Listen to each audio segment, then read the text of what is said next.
Mi hermano se levantó y anunció orgullosamente en la cena: mamá y papá me van a ceder la empresa familiar. Tú no recibes nada, hermanita. Toda la mesa vitoreó y levantó sus copas.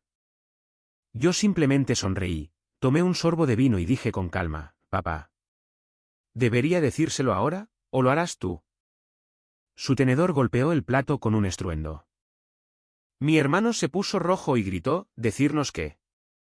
Soy Sophie Turner, tengo 28 años, y este es el momento exacto en que la dinastía cuidadosamente construida de mi familia se hizo añicos sobre el pavó de Acción de Gracias. Durante toda mi vida, había sido la hija invisible, la de reserva, la hija hermosa que se suponía que debía sentarse tranquilamente en un rincón. Sonreír bonito y aplaudir mientras los hombres de la familia tomaban las riendas del imperio manufacturero multimillonario que mi abuelo construyó desde cero. Había pasado años viendo a mi hermano pavonearse con una arrogancia inmerecida, tratando el negocio familiar como su alcancía personal mientras no contribuía absolutamente en nada a su crecimiento o supervivencia real. Se suponía que esta noche sería su coronación definitiva.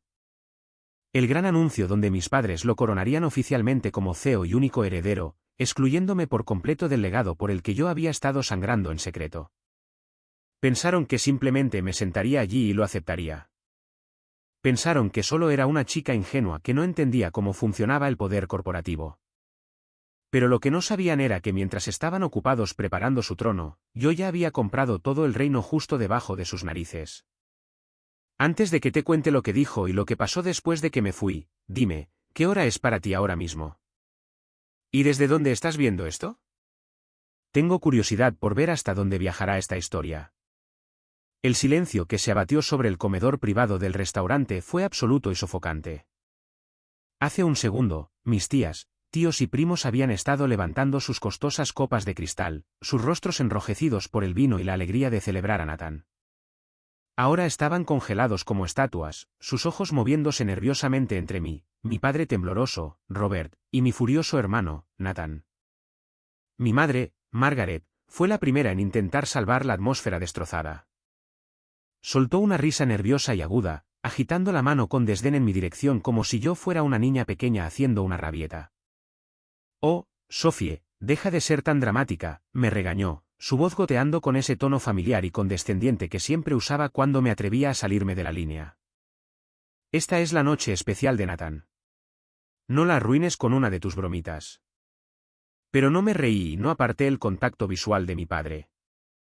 Robert Turner estaba sentado a la cabecera de la mesa, su rostro perdiendo color, mirándome como si acabara de ver un fantasma. Él lo sabía. Aún no sabía el alcance total, pero sabía que no estaba bromeando. Nathan, sin embargo, estaba demasiado cegado por su propio ego para leer el ambiente. Golpeó la mesa con la mano, haciendo sonar los cubiertos. En serio, Sophie, ni siquiera puedes dejarme tener una noche. Siempre tienes que hacer que todo se trate de ti, escupió, su rostro torcido en una mueca fea. Mamá y papá me van a ceder las acciones de control el lunes. Está hecho. La documentación está con los abogados. Vas a recibir una bonita asignación de un fondo fiduciario. Así que, simplemente siéntate, cállate y agradece que recibes algo.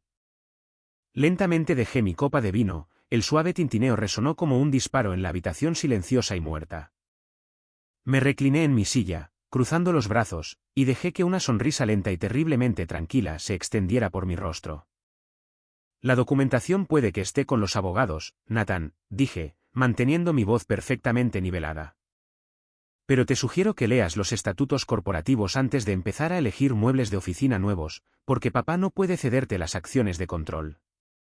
No las tiene. Toda la mesa jadeó al unísono.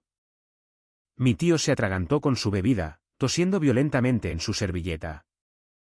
Nathan soltó una risa áspera y burlona, buscando apoyo en la mesa, pero nadie se unió a él. ¿Estás loca?, gritó Nathan, señalándome con un dedo tembloroso. Papá posee el 60% de la empresa. La heredó del abuelo. Finalmente desvié mi mirada de mi padre a mi hermano, compadeciéndome de él por una fracción de segundo antes de que décadas de resentimiento endurecieran mi corazón por completo. No, Nathan. Papá heredó el 40% de la empresa.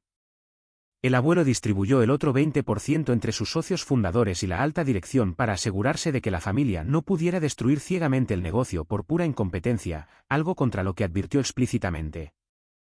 Hice una pausa, dejando que la realidad de mis palabras se asentara en el aire denso y pesado. Papá ha estado dirigiendo esta empresa bajo la ilusión de un control total porque esos accionistas minoritarios siempre votaron con él por respeto al abuelo. Pero no te respetan a ti, Nathan. Y ciertamente no confían en ti para dirigir una cadena de suministro de $200 millones.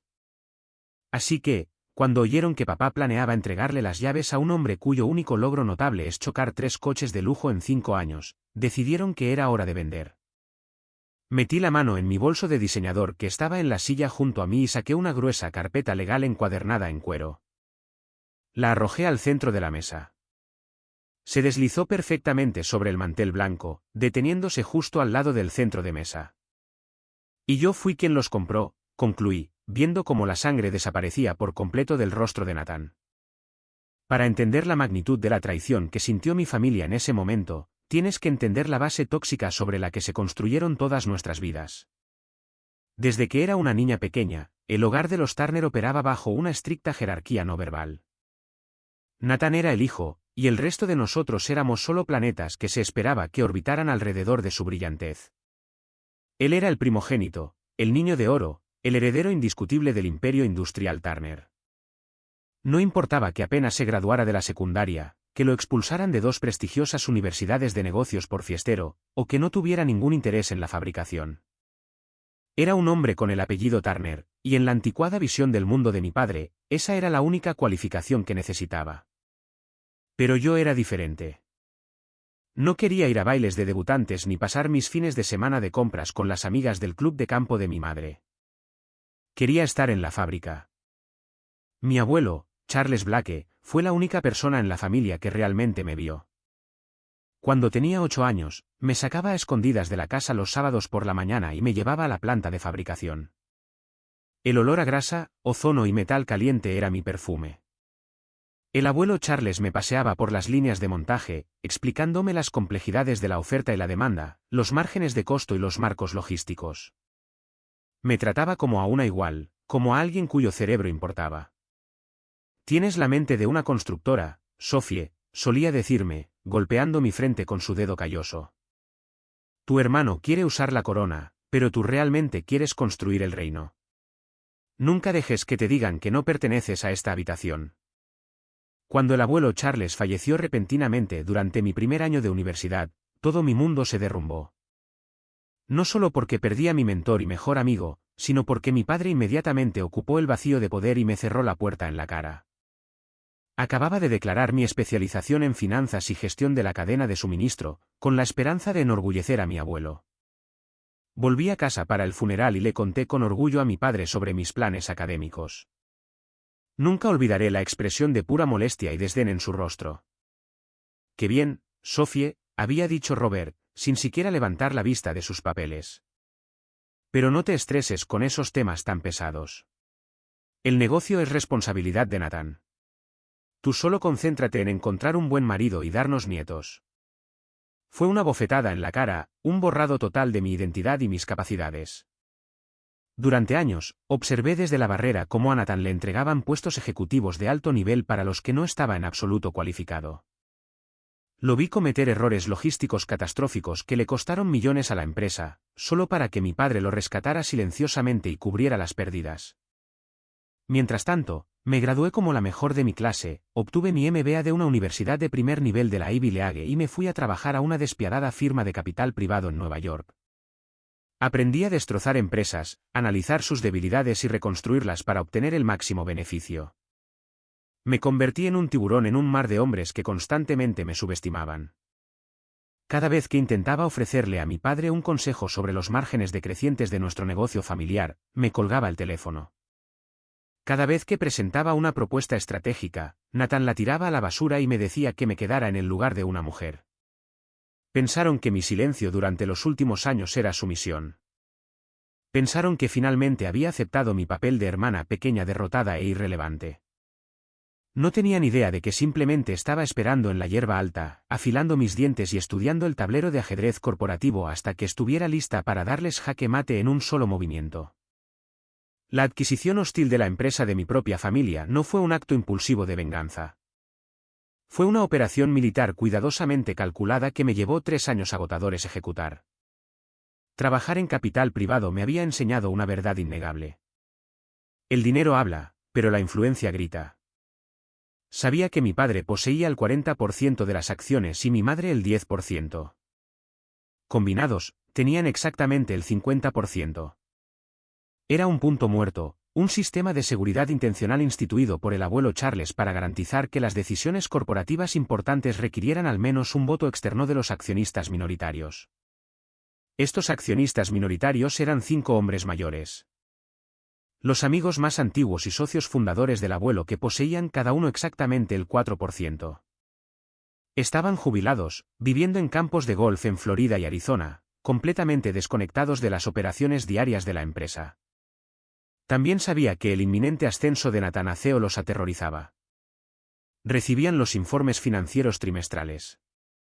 Veían la caída de los márgenes de beneficio, la enorme deuda que Nathan estaba acumulando y el gasto imprudente. Sabían que la empresa se estaba desangrando, y sabían que mi padre estaba demasiado cegado por su arcaico orgullo patriarcal para detener a su hijo. Así que empecé a hacer llamadas telefónicas.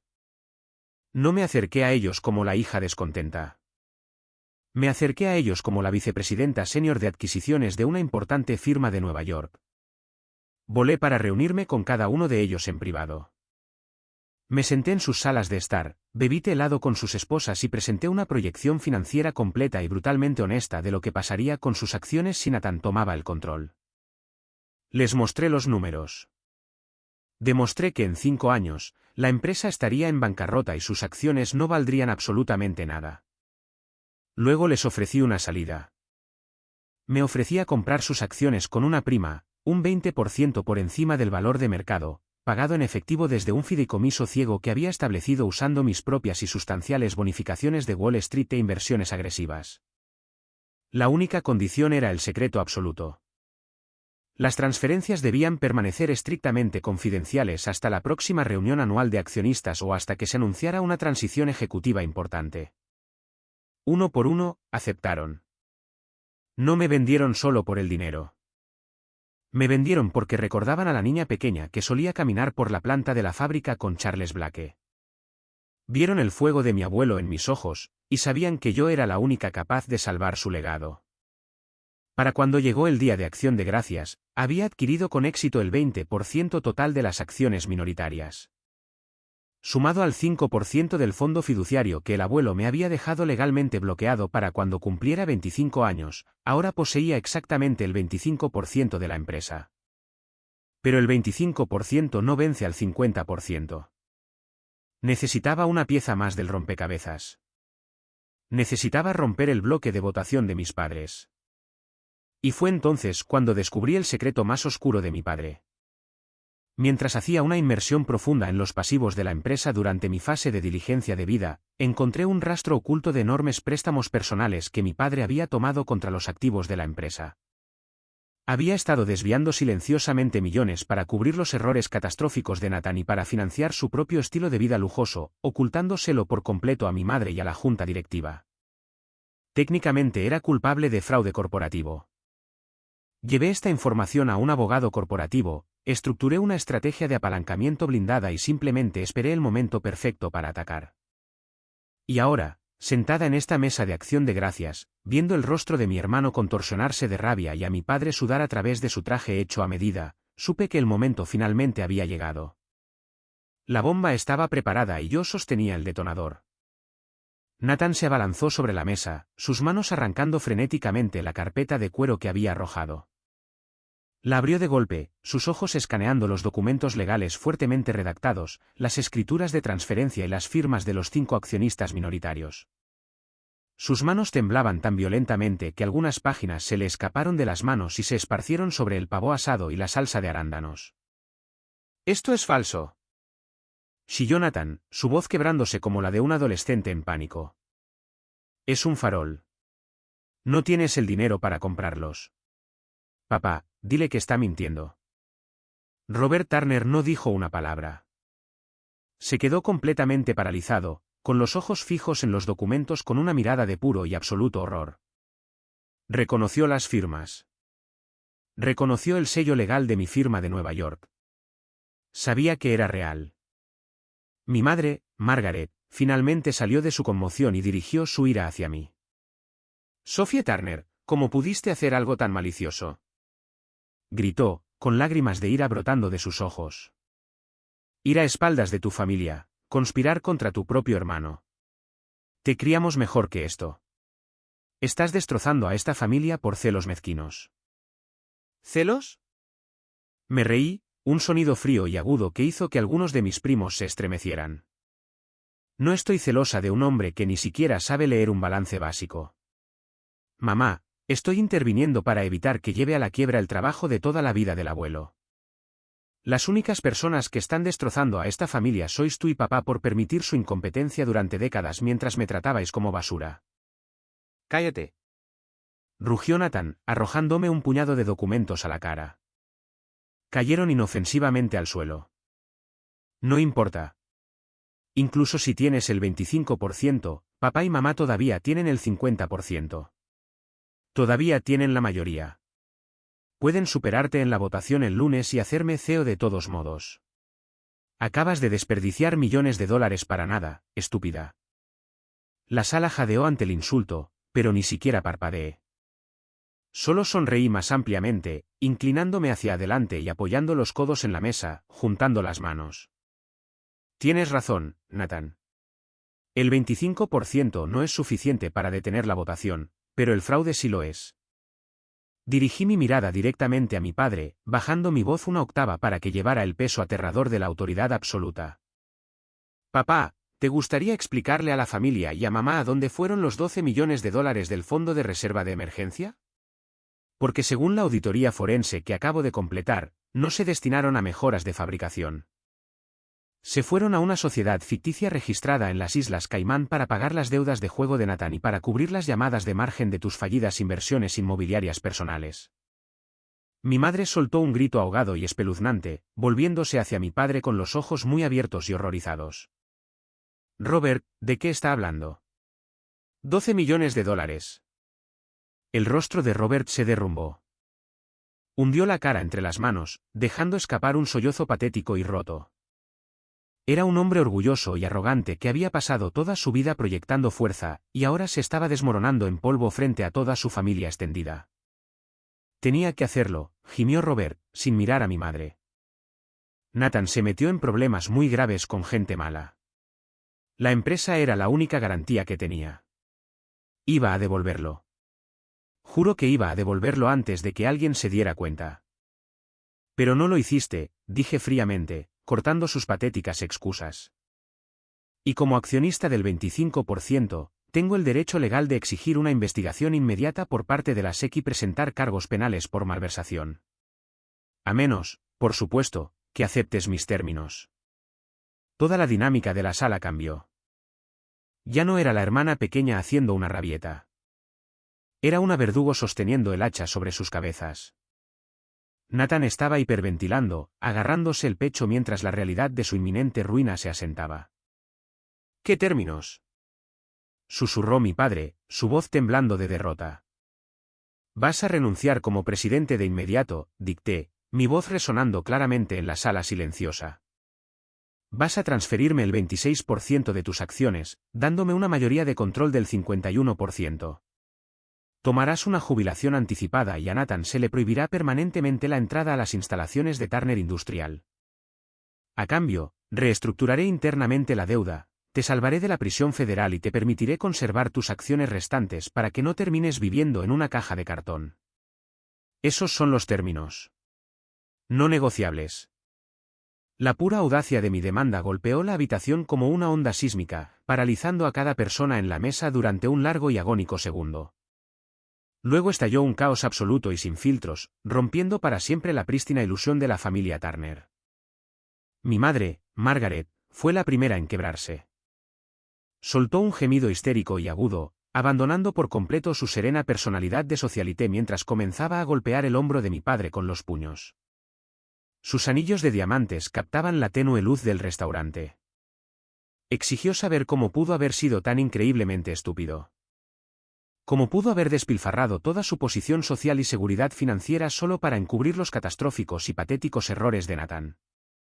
La familia extendida, mis tías, tíos y primos, que acababan de vitorear la coronación de Nathan, de repente se dieron cuenta de que sus propios y cómodos dividendos y fondos fiduciarios, que estaban intrínsecamente ligados a la valoración de la empresa, ahora estaban completamente comprometidos por la malversación ilegal de mi padre.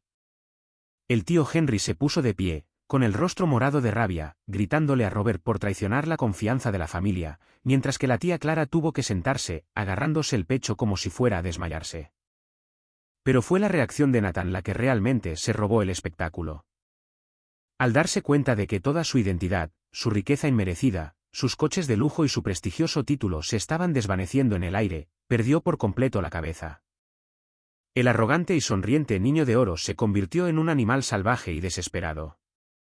Se abalanzó sobre la mesa, con las manos extendidas, apuntando directamente a mi garganta. «Te mataré», gritó, con saliva volando de sus labios, sus ojos maníacos y abiertos de puro terror. «Yo soy el heredero. Yo soy el CEO. No eres más que una niña celosa y amargada. Te destruiré». Antes de que sus manos pudieran siquiera rozar el cuello de mi blusa de seda, el tío Henry y dos de mis primos mayores lo interceptaron, agarrando a Nathan por los hombros y arrastrándolo violentamente hacia atrás.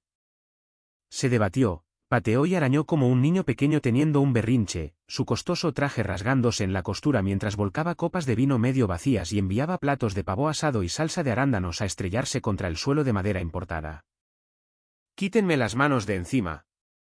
Es mío.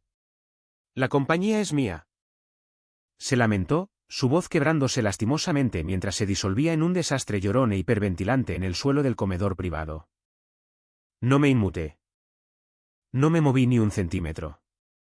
Me alisé tranquilamente el cuello de la blusa, completamente impasible ante su violento y patético arrebato. Miré directamente a mi padre, que todavía estaba sentado congelado en su silla, mirando fijamente la destrucción de su familia y la ruina absoluta de su legado. «Tienes hasta las 8 de la mañana del lunes para firmar los papeles de transferencia, papá», dije, mi voz cortando los gritos y llantos como una cuchilla de hielo. «Mis abogados se reunirán contigo en la sala de juntas ejecutiva. Si llegas un minuto tarde o si te niegas a firmar, le daré a enviar a un correo electrónico que contiene la auditoría forense completa, la documentación de la sociedad ficticia de las Islas Caimán y los recibos de transferencia bancaria directamente a la SEC, al FBI y al Wall Street Journal. Pasarás el resto de tu vida en una penitenciaría federal. Es enteramente tu elección». Recogí mi bolso de diseñador, me levanté con elegancia y miré alrededor de la arruinada mesa de acción de gracias. Las costosas copas de cristal estaban rotas. La suntuosa comida estaba pisoteada en el suelo. La gran dinastía patriarcal de los Turner estaba muerta y enterrada bajo el peso de su propio ego tóxico. «Feliz acción de gracias a todos», dije con calma. Me di la vuelta y salí del restaurante. El agudo y rítmico chasquido de mis tacones resonando contra el suelo, ahogando los patéticos sollozos de Nathan. Salí al aire frío y cortante de la noche de San Francisco, y por primera vez en 28 años, mis pulmones se llenaron con el dulce e intoxicante aliento de la libertad absoluta. Tomé un taxi, y mientras las vibrantes luces de la ciudad se desdibujaban tras la ventana, saqué mi teléfono y marqué el número de mi abogada principal en Nueva York. «Marissa», dije en el segundo en que contestó. «Prepara los documentos finales de transferencia. Robert va a firmar. La compañía es nuestra». Durante las siguientes 48 horas, mi teléfono se convirtió en un campo de batalla. Explotó con cientos de llamadas, mensajes de voz y mensajes de texto frenéticos. Mientras mi familia pasaba por las etapas del duelo, mi madre me envió enormes muros de texto que alternaban entre crueles y odiosos chantajes emocionales y súplicas desesperadas y rastreras de misericordia.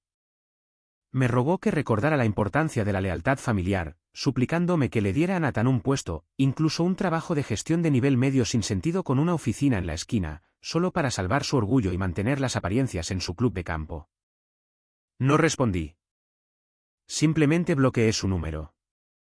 Mi padre, aferrándose a los últimos jirones de su ego destrozado, intentó eludirme haciendo que sus abogados corporativos llamaran a mi equipo legal, intentando frenéticamente negociar un compromiso en el que al menos pudiera retener un puesto en la junta sin derecho a voto o un lucrativo contrato de consultoría.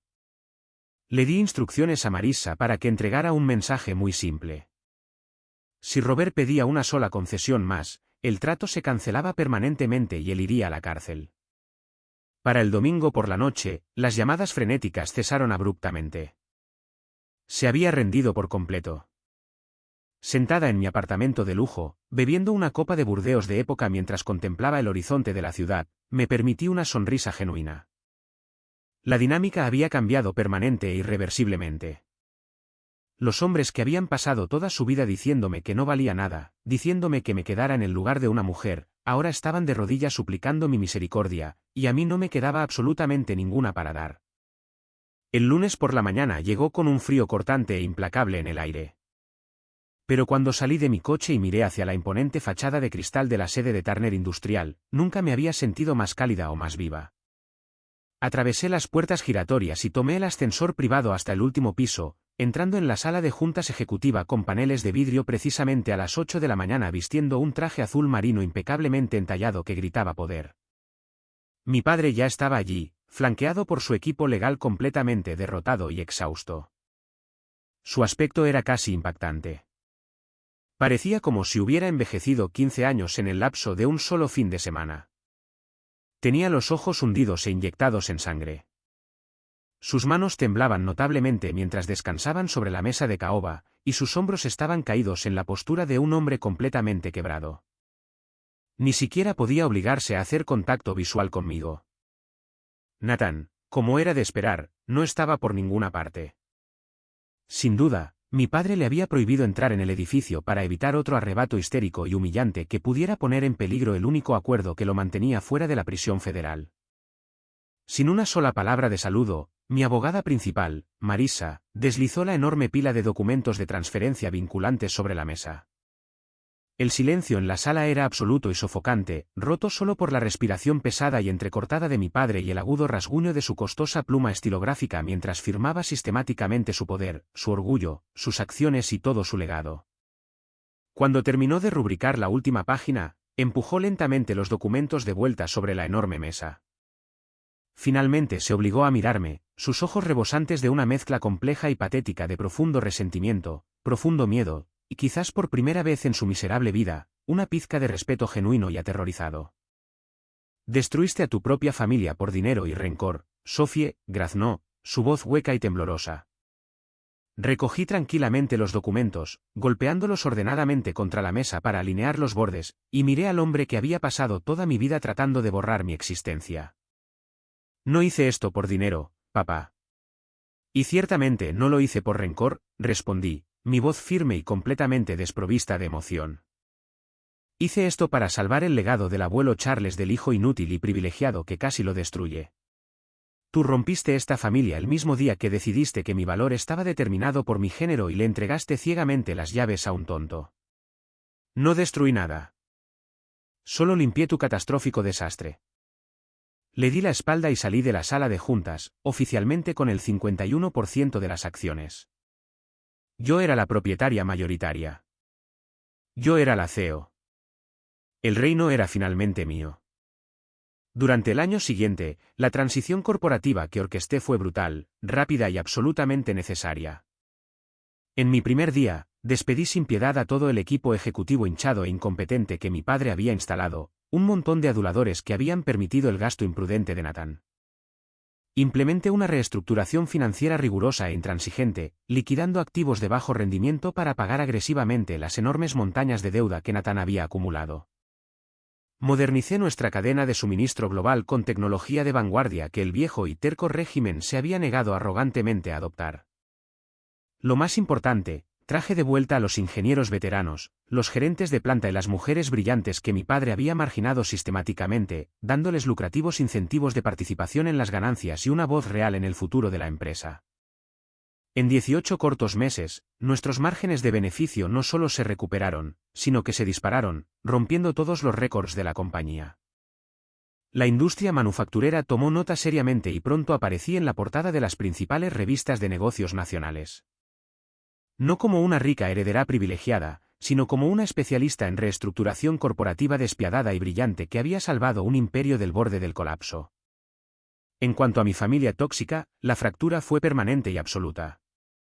Despojados de su enorme salario y enfrentando la realidad de sus acciones, mis padres se vieron obligados a reducir drásticamente su tamaño, vendiendo su extensa propiedad y mudándose a una comunidad de retiro tranquila y sin pretensiones en Florida. Viven enteramente de los modestos dividendos de sus acciones minoritarias restantes, que me aseguré de que fueran estrictamente sin derecho a voto y estuvieran firmemente bloqueadas detrás de la burocracia corporativa. El descenso de Nathan fue mucho más pronunciado. Despojado de su fondo fiduciario ilimitado, sus tarjetas de crédito de platino y su inmerecido título ejecutivo, todo su círculo social de aduladores y cazafortunas lo abandonó al instante. Sus coches de lujo fueron embargados, su condominio en el centro de la ciudad fue ejecutado, y finalmente tocó un fondo brutal. Escuché a través de los rumores corporativos que actualmente está trabajando en un miserable puesto de ventas a comisión de nivel medio en otro estado. Finalmente obligado a enfrentar la dura e implacable realidad de tener que trabajar para ganarse la vida como una persona normal. No hemos hablado una sola palabra desde esa explosiva cena de acción de gracias. Y lo prefiero exactamente así. No solo gané una compañía multimillonaria. Gané mi libertad permanente. Demostré más allá de toda duda que un verdadero legado no es algo que simplemente se hereda a través de una línea de sangre privilegiada o un género específico.